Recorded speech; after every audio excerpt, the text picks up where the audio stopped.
గ్రామ పంచాయతీల బలోపేతమే లక్ష్యంగా వికారాబాద్ జిల్లాలో సర్పంచులకు శిక్షణా కార్యక్రమాలు నిర్వహిస్తున్నారు.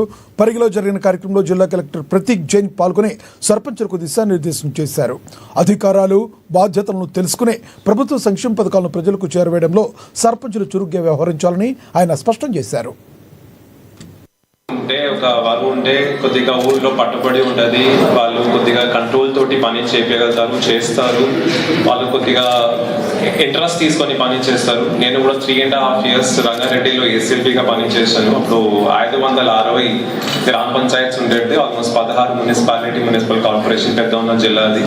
అక్కడ కూడా సర్పంచెస్ తోటి మీ వ్యవస్థ ఎట్లా పని చేస్తుంది, మన Panchayat secretaries, Panchayati Raj, rural development డిపార్ట్మెంట్లో పని చేస్తే చాలా బాగా ఐడియా ఉన్నది నాకు.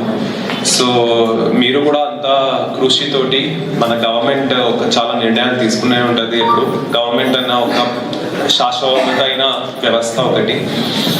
సో పార్టీ ప్రకారం, రాజకీయ ప్రకారం కాకుండా మన ఊరు